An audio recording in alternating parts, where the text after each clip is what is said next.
Summertime is heating up at Global Voice Broadcasting. Hot music, hot talk, and hot topics. All day, every day, 24/7.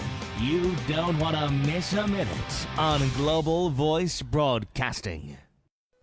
I highly recommend Ms. Hicks. Her books, her CDs are encouraging. I bought her book, A Hill to Climb. She's a very inspirational speaker. And I look forward to one day being able to work with her. Your power lies within you.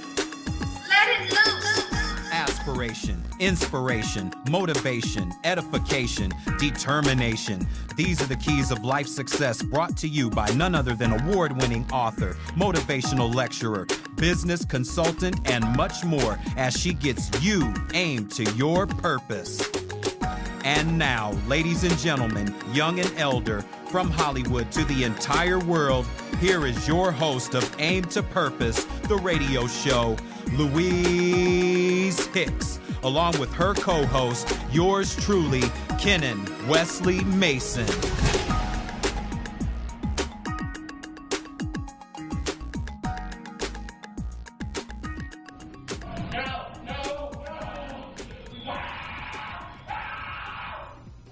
Screams of pain from a student at the Judge Rotenberg Center as he's tied down and shocked for hours. Good evening, I'm Mark Ackerman. Hi, everybody. I'm Maria Stefanos. Fox Undercover's camera, the only one in court today, as a jury is given its first look at that disturbing video. And we want to warn you that the video is tough to watch. Mike Bodette reports.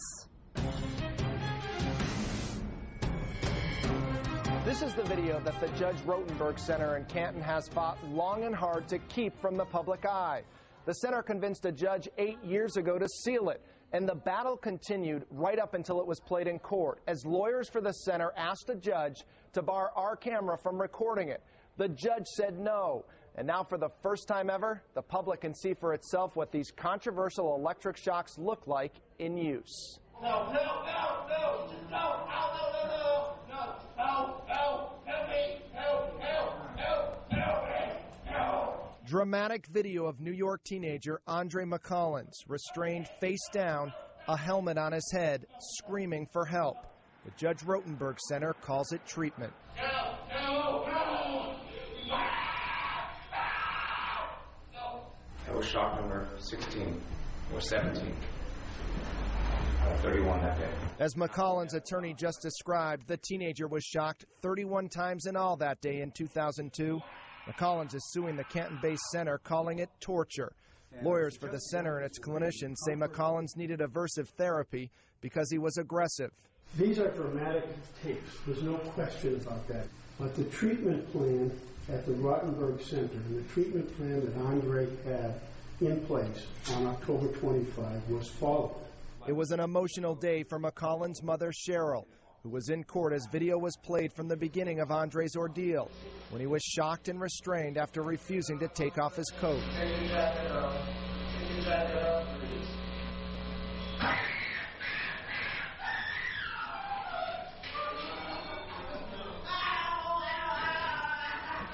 I never signed up for him to be tortured, terrorized, and abused. I had no idea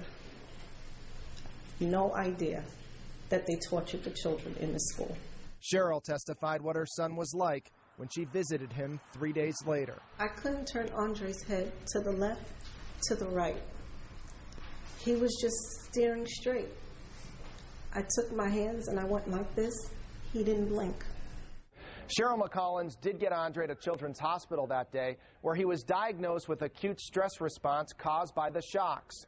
The jury also heard her testify about watching the video and hearing staff members laughing while their son was on the floor. We should see more video on Wednesday in court as Cheryl McCollins returns to the witness stand. I'm Mike Bodette for Fox Undercover. Hello, world. How is everybody? And welcome to Aim to Purpose, the radio show. Again, I am your host, Louise Hicks. And I am your co-host, Kennon Mason. And as always, good morning, good afternoon, and good evening to everyone listening and watching Aim to Purpose, the radio show from all over the world, as we bring you another live broadcast here at Global Voice Broadcasting. today we bring you, as you just saw this clip here, today's topic, protest for humanity, the electroshocking of children. And we have back to Aim to Purpose, the radio show. He's a family member, Mr. Fred Shaw, and with him, he's not in studio just yet, but he is on his way, Rizza Islam, student minister in training with the Nation of Islam, to talk about this particular issue and a whole lot more. And we are so happy that you joined us today, and we always thank our listening and viewing audience, global listening and viewing audience, for sharing in our programs, because our goal is to educate, uplift, inspire, build, entertain, all of these and more every week when we come to you to bring you various topics on how to have a better humanitarian society globally, actually, because it's all about education and learning so that we can work together to bring about a more harmonious society. And it's so much has been happening over this past week. I tell you, we've had the death of Muhammad Ali, and we didn't get a chance to talk about the death of Prince that happened a few weeks ago. And we had Miss USA, a young black Miss USA, crowned last night. So it's just been a lot going on. So we're gonna well, there's a picture of her, Miss USA, and there, I guess we have these two major pageants every year, Miss USA and Miss America. But this Miss USA for this year, let me tell you her name right quick here. I was very excited. I saw the end of the show. I didn't see the beginning, but Miss, I'm looking for it here. But in the meantime, we'll come back to it. Yeah, that's okay. I have her name as to her wedding, and I know she's 26 years old, and her name is Dashana Barber. I hope I said her name correctly. She is the Miss USA 2016 winner. And congratulations to her. Yes, congratulations to her. And she is also a military person. She left her reserve spot within the military to come and pursue this pageant, and we're very excited about that, to have her to have won in serving our country too. And she's a sorority sister. She's has her master's degree. She is a well-rounded person, and she is also Miss District of Columbia. She is Miss District of Columbia, and she loves her hobbies, includes dancing and hiking, and she's going to also be competing in the Miss Universe 2016 pageant. Nice. So we want to congratulate her again, Miss Dashana Barber. Yes, there she is right there. Yeah. So we are excited about that. And also we know just this past weekend, we lost the greatest, Muhammad Ali. Before we go to Muhammad Ali, you mentioned Prince earlier, and we never got to acknowledge his passing, I believe, when Dr. O was here. We never got to acknowledge Prince's passing. It's been a little over a month now, and there's been a lot of controversy surrounding his passing as well. We won't get into it much here, but I had the opportunity to go to Prince's 21 Night Stand concert at the Forum in Inglewood. And for those that didn't get the opportunity to see Prince in concert, all I can say is that you missed a great opportunity to see one of the best performers, live performers, in, I would say, music history. Yes, and I agree with that, because I got an opportunity to see Prince also perform, and his performance is just, it's like no other. I mean, he is just a giant of a performer. Yep. And we will really miss his music. Will go on and live on with us forever. But we will miss his presence because he was a great musician. He was a great humanitarian. Yes. And he was a very smart man. He knew a lot about what's going on in our society today, and he would speak out about it. And I liked his courage, his courageousness, how he would speak out about various humanitarian issues. And that's a good thing when we have celebrities to step up and really speak out, because many celebrities never speak out about anything. You wonder where they're coming from. Not that they have to, but they are in the spotlight often, and it would be a good thing to hear from some of them as to what their views are on many issues. And Prince had no problem expressing his views, and I admired that about whatsoever. him. Very courageous, which brings us and segue us to the greatest, who had no problem expressing his views, as you know. The greatest of all times. We lost him this past weekend, and everybody was saddened. People were crying, tears everywhere. And as he said there, we're showing you some of the things he said. I am the greatest. I said that even before I knew I was. Right. That's a good thing when you know you're great and you can say it before you knew you were great. And we want to share with you some clips of Muhammad Ali and some of the quotes that he said. And we will all miss him. And this is another quote. He said, "Those who are not courageous enough to take risk will accomplish nothing in life." And I agree with that. If you're not courageous, you don't have the courage enough to take a risk, how can you accomplish anything in life? And we know this is one thing that Muhammad Ali had, was courage. He stood up when he said he was not going to go to war and fight the Viet Cong, because they never called him a nigger. And he said the word. Like I said, I don't pull punches and say the N-word and all that. We need to take our heads out of the sand and call it for what it is. And that's what he said. He said they never called him a nigger. And I remember a lot of these things that happened because I grew up in that era. He's a little older than I am. He was 74 from my understanding, and I'm 65. So I know a lot about the era of Muhammad Ali and what he stood for. And I admired him for standing up for what he believes in, because if you don't stand up for what you believe in, I guess you'll fall for anything. And we just wanted to pay tribute to him, and because he was the greatest, and he just, so many accolades that I think he won 3 championships, if I'm not mistaken. And I'm not really a great boxing fan, but I loved Muhammad Ali, and I used to watch his fights. I actually watch a lot of his fights. They show a lot of his fights on ESPN Classic, and they just show the Thriller in Manila for like the 1,000,001 time. But every time they show it, it's always like a brand new fight. Every single time you watch it. They just showed the Ali Foreman fight a couple of weeks ago before he passed away. It seemed like the first time you feel all the heat that was in Kinshasa's Zaire on that day.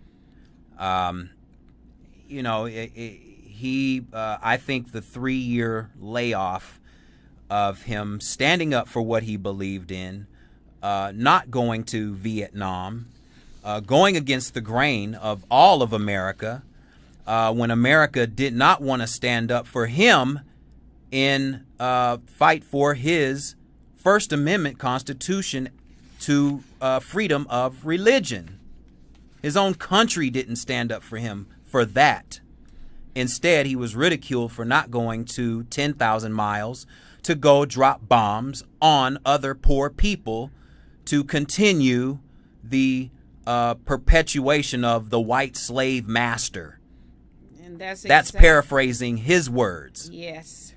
So how could you not admire something like that? We see figures in sports today that have absolutely nothing to say about what's going on in the world for various reasons. Muhammad Ali, this is back in the 60s when there was a time when you had people like Jim Brown, Kareem Abdul-Jabbar. They all came together and formed a great mastermind of athletes. Even the 2 from the '68 Olympics that put their fist up in the air for Black Power. You don't see that anymore in sports, and you probably never will because, again, sports is so controlled nowadays.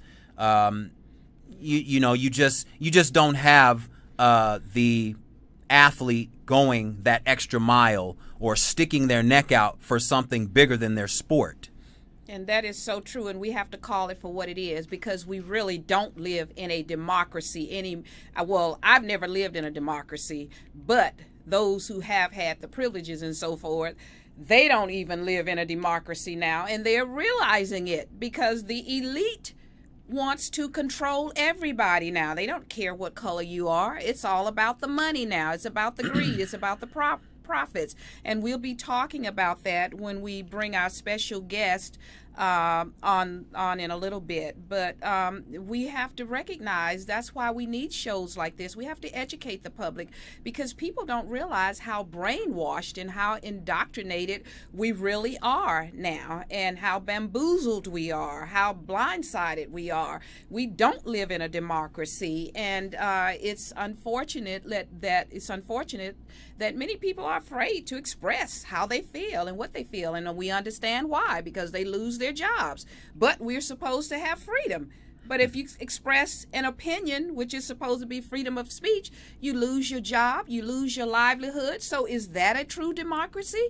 Yeah. No, it isn't. So we don't live in a democracy. And these are the things that Muhammad Ali saw back in the late 50s, early 60s. When he went to the Olympics, he won a gold medal for the same country that saw black people as less than men. Absolutely. And he threw his gold medal in the river. So, who's willing to take that kind of stand today in athletics?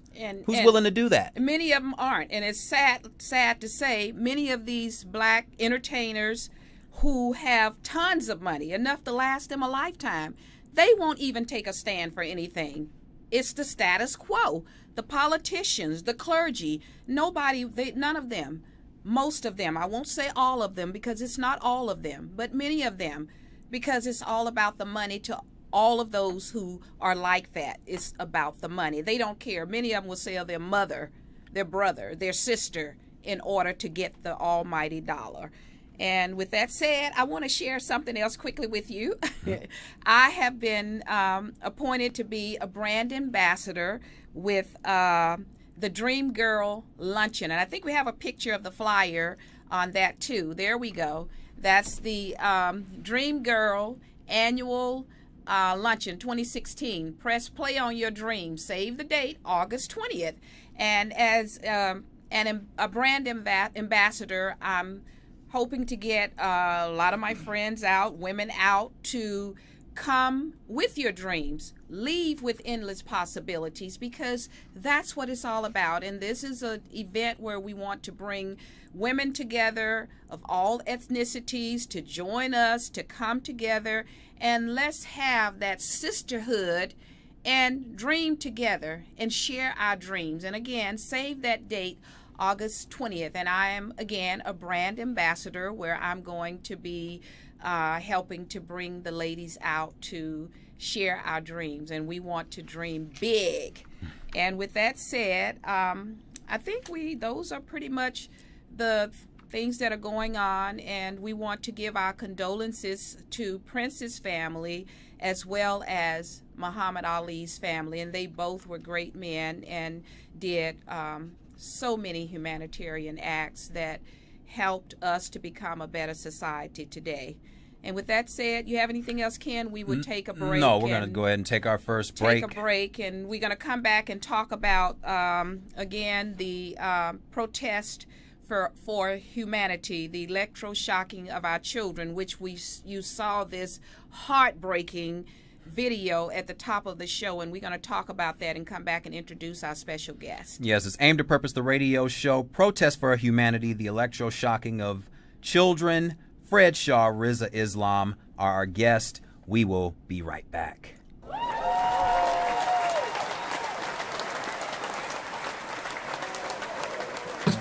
Hello, world. On behalf of everyone at Aim to Purpose, the radio show, We want to thank you, the viewing and listening audience around the world, for tuning in each and every week to experience the best in the internet radio hemisphere, listen to the best in life-altering information, and feel the energy of each guest as they share personal stories and in-depth knowledge on a wide variety of topics intended to capture your interest and keep your attention span at an all-time high.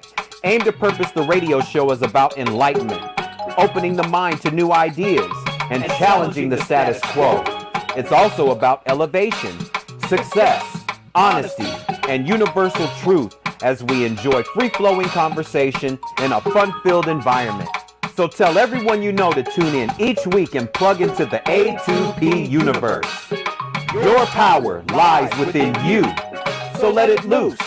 This is Kennon Mason, co-host of Aim to Purpose, the radio show.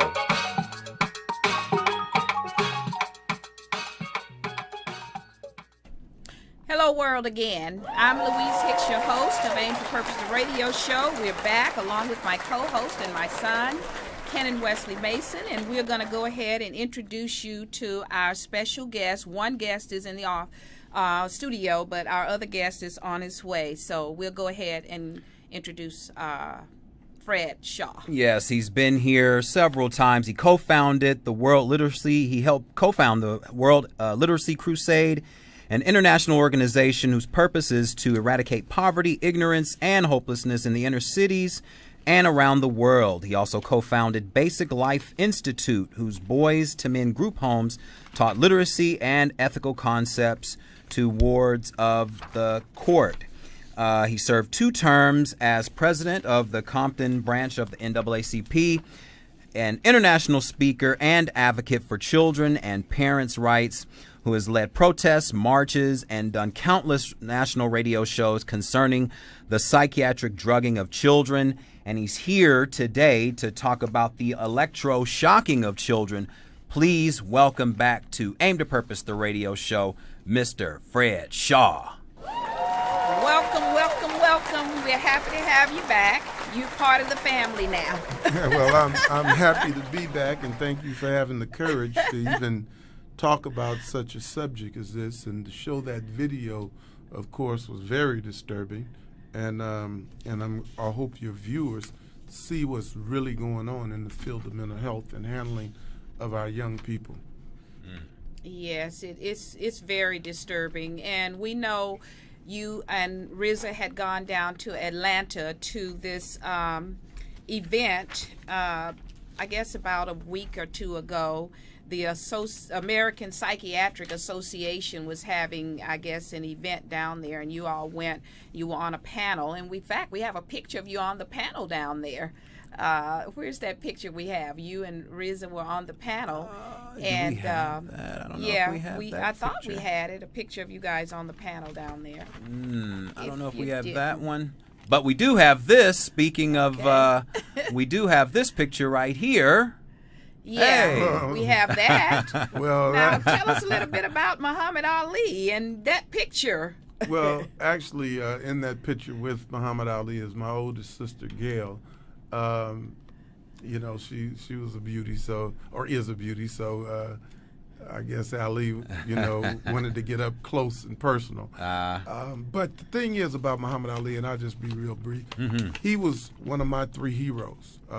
Martin Luther King, Muhammad Ali, and my father were my heroes. And, you know, this man stood up when other people didn't have the courage to, and he went against not only a nation but his own people. And it was at a time when other people who were our prisoners could get treated better than we could in our own United States of America. So, you know, for him to stand up and be the man that he was, I actually got one chance to speak to him and meet him in life. And at the time, his speech was slurred, but he could still speak. And I whispered, I said, "I want to thank you for saving my life." And he said, "How did I save your life?" I said, "I boxed when I was 12 years old, and at 15 I decided I was going to go back into boxing, and I was going to be a champion like you." And I said, "And I watched you and Joe Frazier fight for the first time, and knew I would have quit if I was either one of you. And I said, so I knew that I had to do something else, so I went into martial arts. There you go. Wow. Interesting. Well, that's great. So your sister got a chance and you got a chance to meet him. Well, I never got a chance to meet Muhammad Ali, but I grew up in the era when he was fighting and boxing and fighting for civil rights and everything else. So I'm so happy to have been a part of that era. And I know you are too, and I know how much you admired him. And gosh, he was a hero for young black males at a time when black males were standing up, and we were singing songs. We're black and we're proud, and we were starting to wear naturals, and then we had this brash, bold dude who could whip everybody and tell everybody they could whoop him. And not only could he whoop them, he could call around and that he was gonna whoop them. And we had never seen anybody that way. We never seen anybody so fast. No world champion had ever been as articulate and quick on his feet and in his thinking. And it was just something, and he was a hero. And I remember when he lost that first fight to Joe Frazier, and I'm not a sentimental guy, but I cried. I couldn't even help not to cry. It just burst forward when I saw Ali go down for the first time. Isn't that amazing? And that's a lot of people cried. My sister that lives in Texas had texted me today, Dorothy Humphrey. Shout out to you, Dorothy, too. She said she was crying and all teary-eyed, and that's to be expected for somebody that was so courageous, and it's great. So I got a picture here. You said you didn't have the picture, but this is the picture. Let's see here. If you could kind of hone in on this one, Fred and Rizza at the event. You got to put it in front of the camera. Oh, you're there right. There you go. There we go. That's at the event. You remember that picture? Yeah. On the left is Gerald Griggs. He's the chair of the Justice Committee for the NAACP. For the state of Georgia. That's Rizza Islam next to him. I'm in the middle. Next to me is State Senator Donzella James, and then Linda Langman, and then Dan Burke is the congressman that's on the end. Linda Langman is actually a clinical psychologist who was part of the panel and spoke out against the injustices of mental health. Great. Thanks for sharing that with us, because that was in a newspaper article in out of Atlanta, this newspaper, and that's how I got the clip. And it was called the Atlanta Daily World. It was an article on May 17th by Terry Shropshire, I hope I'm saying his name right, managing editor and web editor of that paper. And did you know you were in that paper, the Atlanta Daily World? Actually, I did not. The protest was on, was it Saturday? And I was out of town on Monday. Okay. So let's, well, first we want to talk about electroconvulsive. We have a caller? Yes, do we have a caller from 818? Go ahead, caller. Hello? Or do we have a caller from 213 area code? Are you there? Hello? Going once. If you're there, caller, go ahead and speak. Going twice. And they're not there anymore. We had a caller, but I guess they're gone. If you can, caller, then call us back. Didn't realize you were there. So give us a call back. But from that video, which was so disturbing, as you said, it's so disturbing until it's hard to even talk about seeing it. It's very difficult. But tell us exactly what it is.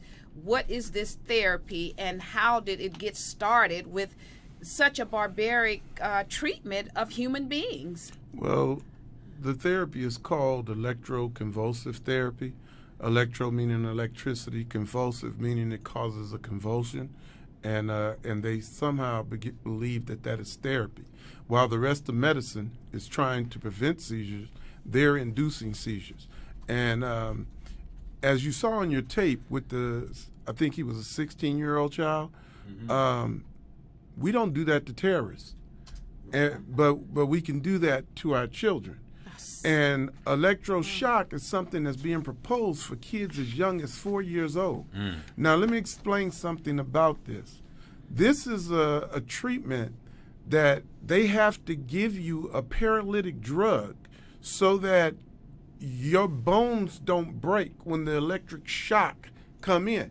They might have used the taser on him. Right. But what they use when they do the therapy is 450 or 60 watts going through the mind. Wow. And we had a young man who was a 23-year-old white kid, very gracious kid, but he said that he received several treatments when he was about 18, 19 years old.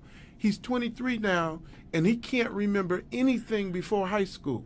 Wow. His father had to teach him to tie his shoes again. Now, let me give you the background on how this came about. First of all, most psychiatrists, as well as the people, believed that this was done away with years ago. But electroshock never actually went away. They still bill billions of dollars each year in electroshocking, and the people who get electroshocked the most in this country are those who are over 65 years of age. The reason at 65 you get it is because that's when you get Medicare. And now they can bill for it. At 64, you usually don't have it. So now that the money's there, they can bill you for it. Now, how they've come to justify this is that they have said that most of us, when we take these psychotropic drugs, the drugs are not at fault. We are. Now, when you have depression, they give you Prozac. And Prozac has a side effect of depression. Right. So I don't know how they expect it to work. When people threaten to commit suicide, they give them drugs. They got suicide or tendencies on the labels. That's right. So I don't know how they expect that to work. Right. But they say that it's not the drug that's at fault. It's just that you are chemically resistant. So therefore, you qualify for electroshock. So what we did is we went down to protest and we organized. This is in Atlanta. In Atlanta, Georgia. Atlanta, Georgia. Rizza Islam came along with me came down, was very helpful in the promotion and getting it out to the celebrities and rappers and different people. And they started their own trending. Between Minister Tony Muhammad, Rizza Islam, and myself, we had over 70,000 viewers. And I don't know what we got when Russell Simmons got involved. Wow. But the thing is that we did an amazing thing. We put 500 people together. Rizza was only there 3 days. I was there 6 days. And some other friends were there maybe 2 weeks. And we put 500 people together. We had Black Lives Matter, the NAACP, the Concerned Black Clergy, the 10,000 Fearless, and the Nation of Islam. All of us came together to protest this electroshocking of children. Right. I don't know why the mental health attacks the children. I did not know that they were already electroshocking autistic kids. Who picks on old folks, children, and the disabled? That is so sad. But you're right. They pick on them because of money. And I know it's happening because I have a mentally disabled, I won't say he's mentally ill, he's upset because of what happened to him at 14 with cancer. And I'm dealing with this broken system because of his disability, having a metal prosthesis in his leg, getting infections, being thrown in and out of hospitals, drugged with the psychotropic drugs, getting substandard care, sometimes no medical care. So that's who they prey on. They prey on, the medical industry is so broken and so greedy and such a business now until it's patient care, health care is gone out of the window. They don't care. And that's why they prey on the mentally disabled, physically disabled, the elderly, and the children.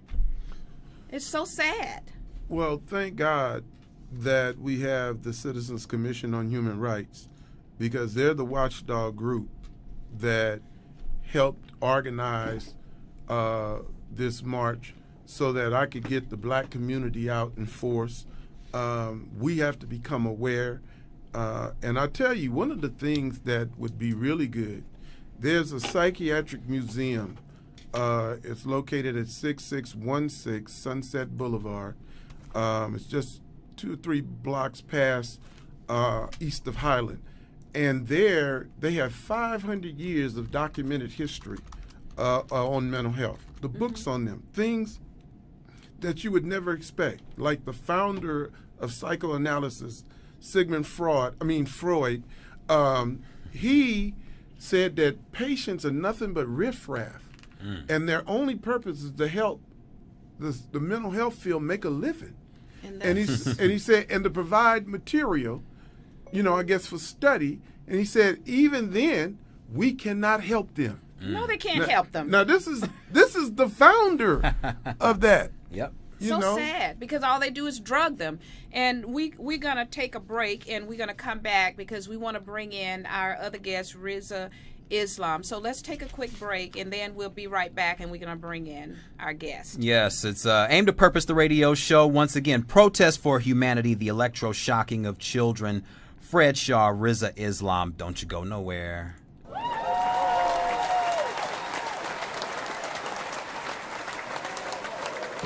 This edition of Aim to Purpose, the radio show, is brought to you by L. Hicks Consulting Services. When you want the best in business coaching, life coaching, or perhaps your organization, business, or company is in need of a dynamic speaker for an upcoming workshop or seminar, contact Louise Hicks for L. Hicks Consulting Services at 1-562-310-1495.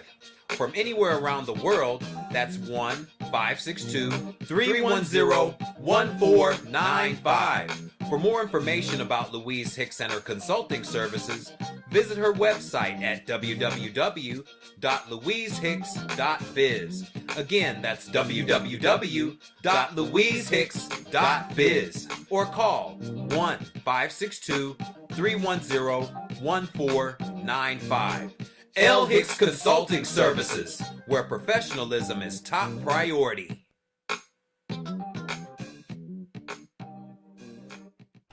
Hello, world. We are back, and once again, we're here with our special guest, and we want to, Fred Shaw, and we want to go ahead and introduce our guest that just came in, Rizza Islam. So let's introduce Rizza, and we'll continue with this conversation where we are discussing the electroshocking of the children and protesting for humanity. Yes, Rizza Islam is an international humanitarian and student minister in training in the Nation of Islam who decided at the age of 9 that he wanted to save humanity.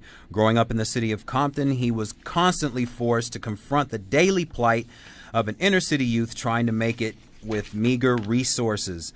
Since the start of his humanitarian efforts, he has gained much notoriety and has received over a dozen awards from well-known organizations such as the YMCA, Youth for Human Rights International, the Ebony Awakening Foundation, and the Mayor and City Council of Compton, California, to name a few, all received for educating and mentoring inner city youth in urban communities.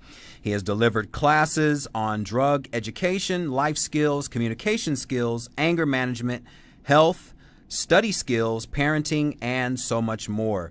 He has saved, inspired, and salvaged the lives of more than 15,000 people, and using social media, his hope is to inspire many more to join the cause. Let's welcome to Aim to Purpose, the radio show, Rizza Islam. Welcome, Rizza, and we're so happy you were able to join us and share in with us. We've been talking about this electroshocking of our children, and we know that you went down to Atlanta with Fred Shaw about it, and we also paid tribute to Prince and Muhammad Ali and Miss USA, and I mean, we've had some hot topics here and talked about the lack of democracy here in America and all the struggles. So we've been on our job.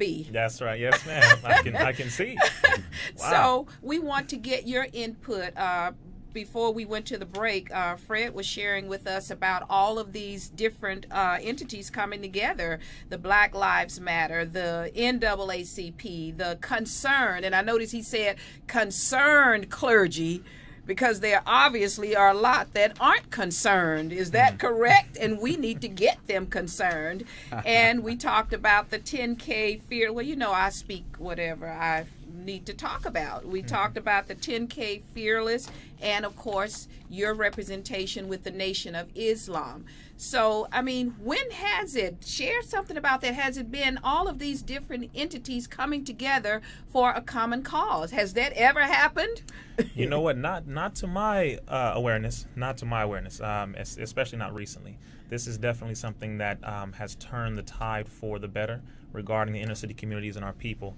Because for the first time in a long time, they have seen not only Christians and Muslims come together, but Christians, Muslims, Jews, those who are without a faith label, you would say, in different various groups that would have otherwise never come together, or should I say never be seen in public together. Right. And because the level of integrity would determine that a person has to fight against evil, but if you would like to be seen with your brother or be seen with someone who you agree that there's a cause greater than our little disagreement, it takes a level of integrity to do so. Yes. So the Citizens Commission on Human Rights, the Christian ministers, who Reverend Frederick Douglass Shaw was the leader in that, the Concerned Clergy, Black Lives Matter Atlanta, the Nation of Islam Atlanta, Mosque A and B. There were so many organizations and so many different people from different walks of life to where it would make the person watching this stop and look and say, what could be this bad to where these groups came together, and the Church of Scientology, pardon me, let me not forget them, because it's just thinking here, what is it that could be that bad, and people, they saw straight ties, bow ties, white, black, Asian, they're like, okay, something's going on here. Something's going on here. Something's going on. The firefighters stopped and recorded, and people came out of Starbucks with coffee, and they don't like to come out of Starbucks with the coffee. They go in Starbucks, they stay in Starbucks. But people are running outside and trying to figure out what is it that's going on. Right. And even some psychiatrists, when they heard the chants that we were giving, about ECT and how many children did you shock today, and they were yelling back, we don't do that anymore. And then one of our representatives, the psychiatrists, they don't even know, the ones that don't do it. They have no idea. And one of the representatives from CCHR ran over to them with the documents and the email and said, oh, is this your national email? And, this is what the FDA is talking about. And they couldn't believe it. They didn't know that their own organization, the American Psychiatric Association, is pushing to legalize nationally the electroshocking of children and adolescents. They had no idea. And so, from my understanding, a few of them joined the march with us right after that. Awesome. Yeah. Well, absolutely. I love it. I know some of the black psychologists did with doctors in psychology. They actually walked with us and walked next to us. Right. Yeah, awesome. and chanted with us. Absolutely. Yes, and the CCHR, that's the Citizens Commission on Human Rights that Fred had talked about a little bit earlier, how they are spearheading a lot of this movement here, because they've been organized, since the 60s, I believe, wasn't it? Yeah, I think in 1969. I think so. I think it was 69. Yeah, I graduated from high school. Wow. I know I've been working with them probably close to 25 years. Yes. So, and because it's such an important issue. And when you talk about electroshocking kids, now they already drug 8 million kids in the United States alone. Babies are being drugged. 1 million of those are between the ages of 0 and 5. Right. 20 million worldwide. And oh gosh. Because of this, now this is done so that our kids can focus better and learn better. But then, since this has all started, we have dropped from 9th in the international rankings in education to 23rd. Right. No, I thought it was 30-something. Well, it might, that might be an old statistic. We go down every year. I think it's might be in the 40s, but the last I checked, we were 37th on the list, and that was in, I think, 2014 when we started this show, when we had our first guest, Dr. Benjamin on the show out of Pennsylvania, an educator who quit her job, her 6-figure job, to open up a school to help young black men because she saw the atrocity in education. And I call it an atrocity because that's what it is. Absolutely. In education. It's an atrocity what's going on here in America with this educational system. And now this mental health, the whole medical system health is broken. Correct. It's just broken. So with you guys going down to Atlanta, now this association that they were having, the American Psychiatric Association, share a little bit about that. Well, let me say this about it. And so I want to put a particular hotel on blast. We were scheduled to Go put ahead. the psychiatric exhibit in the Omni Hotel. Somehow they have agreement with mental health because it is so disturbing to mental health to see what they're doing that they canceled the exhibit 12 hours before it was supposed to be put on display. No regards for the people who, they knew a march was taking place, no regards for the people who flew out there who were going to be part of the program, disregarding a state senator or congressman, just using their political and economic influence to make the Omni Hotel choose between their convention and the welfare of children. And like most corporations, the Omni, bowed down before the American Psychiatric Association and chose to get their profits over the protection of children. So I just wanted to put them on blast. And they need to be put on blast. So, because black folk book a lot of events at the Omni Hotel. Right. And I warned them in Atlanta that if they didn't do right by us, we would put them on blast. And so we put them on blast there, right. And now I'm putting them on blast globally. Here. Right. You are going on blast, Omni Hotel, for what you did. You put the profits and the greed for the American Psychiatric Association over children's health. I mean, if you it just goes to show you the influence of power. Yes. It's sad. Power is very influential, and the perks that go along with power are even more influential. Obviously, I mean, when you do something like that above the welfare of any child, I always say, what if it was yours? Oh, it would be different if it was theirs, of course. What if it was yours? See, what's interesting nowadays, and this is why the Honorable Minister Louise Farrakhan called for the 10,000 Fearless. And it's specifically to stand between the gangs and the guns, dealing with police brutality and injustice and things of that nature. However, it has widened to anything that is unjust to humanity, starting with our inner city communities, black and brown people, and then, of course, yellow, red, and poor white, because this government does not care about people, as you have just discussed thoroughly. They don't care. It is money over everything. Yes. Integrity means nothing to them. As a matter of fact, some of them will be so diabolical as to say to you, if you say, well, what if it was your child? They'll say, oh, yeah, I put my child on it too. They'll be so diabolical. Just with no feeling. Throw their mama in for money. Yeah. Many of them, I yes, mentioned that earlier will. before we brought you on the air. They will throw their mama in. And you mentioned a key word here. When you came in and started talking, evil. Oh, yes. It's all about evilness. These people are evil to the core to use children, like the vaccine industry and all of that movement about what California has done. Governor Brown, the legislators, how they've gone along with this Senator Pan, who is a pediatrician that I would never take my child to if I had young children. Fortunately, my children are all adults. But, I mean, these are atrocities that's being committed against humanity. And our legislators are not standing up for it. Well, you have the World Depopulation Agenda, which was started with Henry Kissinger, 32nd Secretary of State under President Richard Nixon and Gerald Ford, where he wrote the National Security Study Memorandum 200, where he outlined that depopulation should be the highest priority of U.S. foreign policy towards the third world. That entire apparatus was put in place, and it has never been removed. Jimmy Carter wrote Global 2000, where he specified that food could be used as a weapon, starting in the third world countries. They believe that the resources of our planet are dwindling so heavily to where they have to what's called cull or genocidally murder 2 to 3 billion people on the planet. And of course, Bill Gates, we can just go straight to what he said. Oh, yeah. Yeah, when he talked about how the global warming is being caused by too many people breathing air and our carbon why emissions. doesn't he stop breathing? Right.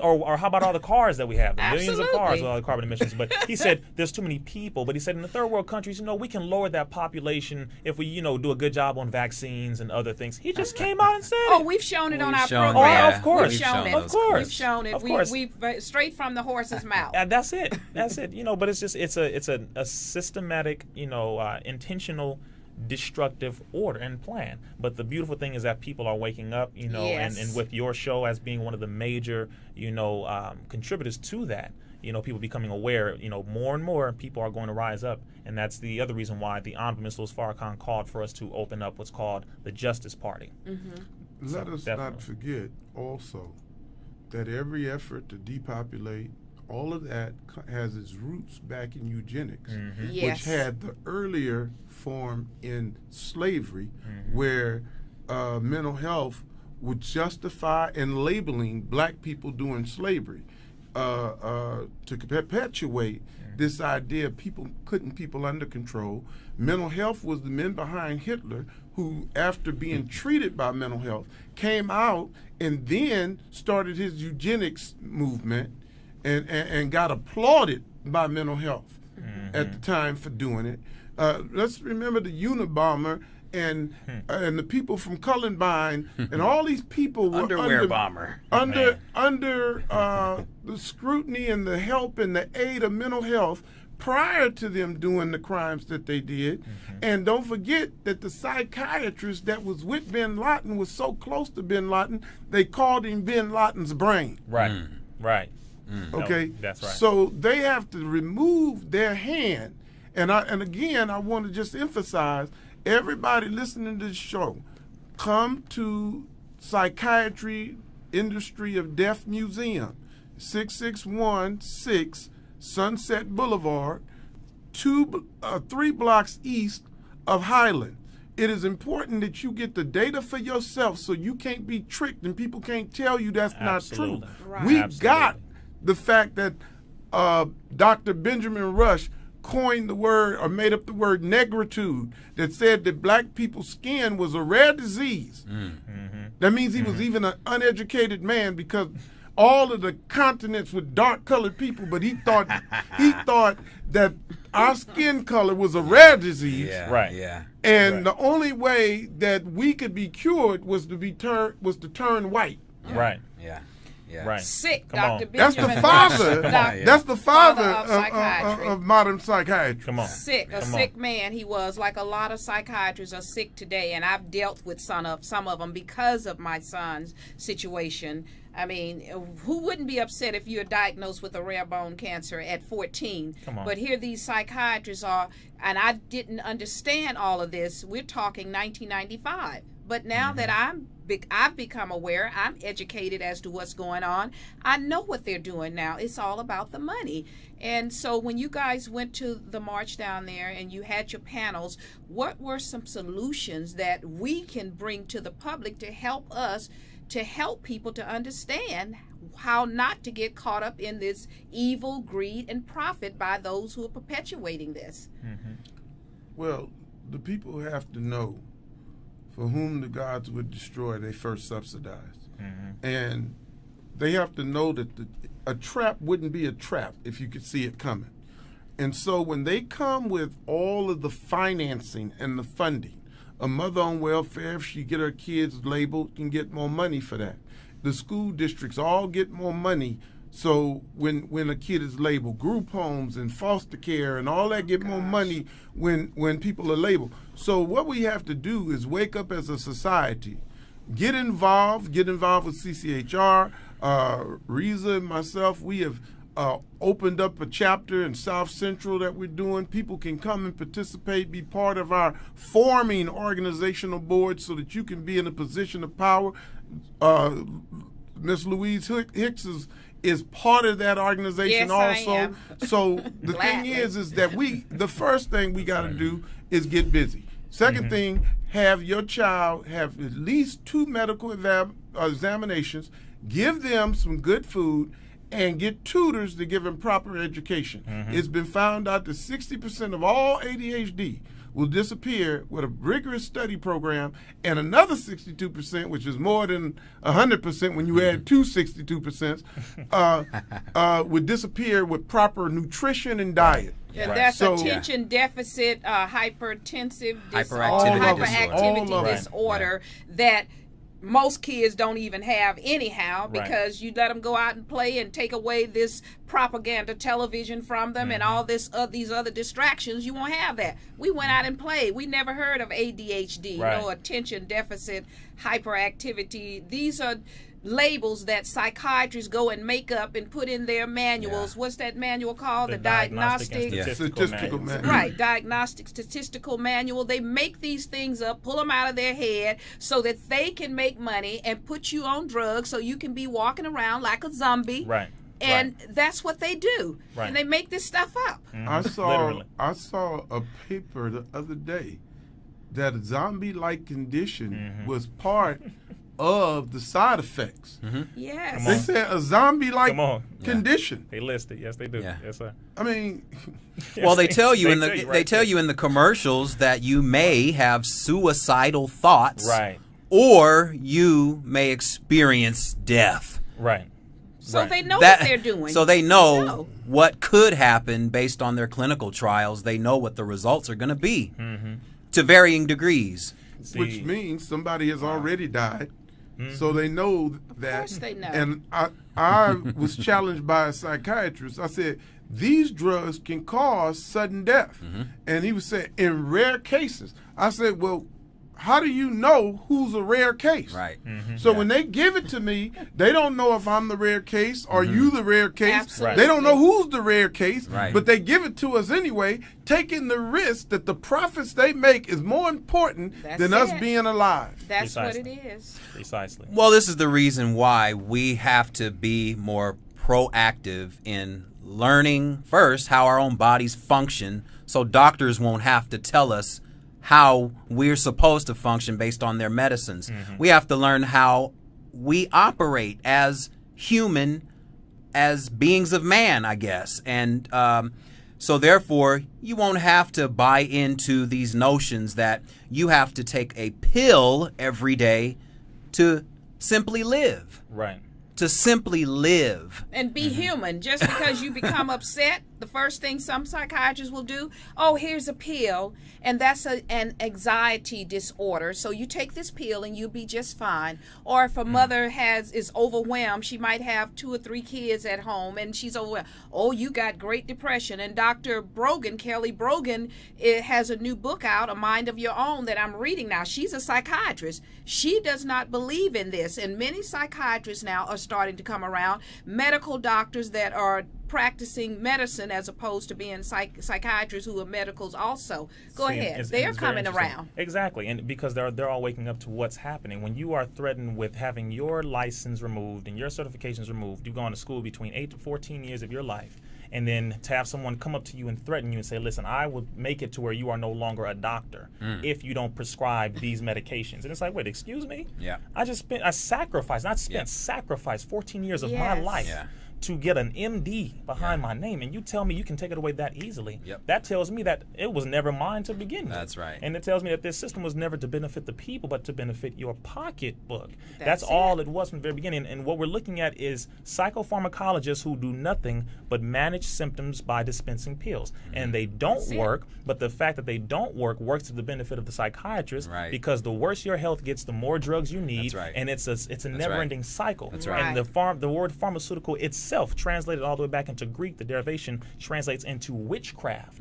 So they have a perfect way of hypnotizing and bewitching you, and then making everyone around you believe, since you're wearing a white coat, which symbolizes in the brain innocence, white symbolizes purity. So I'm coming to you in a pure form, and I'm harmless. You should trust me. And they trick everybody and murder people, and people will accept it. So the one thing that we have to do, as Reverend Shaw has already listed the absolute solutions. Come to CCHR, please do. The museum, the Industry of Death Museum of Psychiatry. You have to go and check this information out. And the unity is the one thing we have not tried.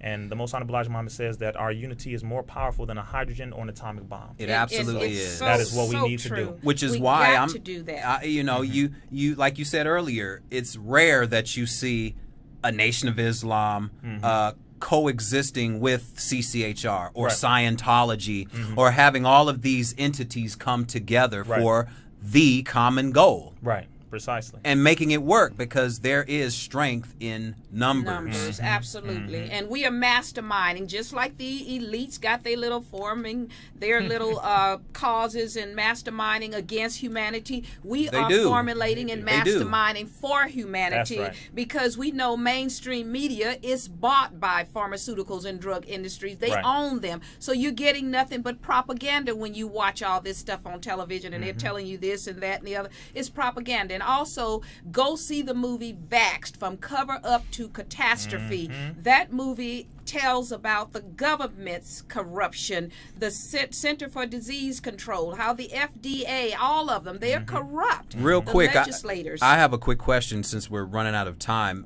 They had a viewing in Compton, correct? Yes. Oh, yes. Do you know what the turnout was in Compton? It was a little over 550 people. For the movie Vaxxed. For the movie Vaxxed over at the community center down there. Right. The mayor, Asia Brown, endorsed it and brought it there. One of the only political officials to ever have the courage to do so. Right. And now she really has gained the trust of the people. That's it. Because you actually are showing, you know what, I care about you. Absolutely. I don't just care about, getting power, but I really care about you. And they showed it there. It blew people's minds, and they were able to ask the doctors themselves for the first time questions because they thought they were crazy the whole time, and then they found out that they absolutely were not.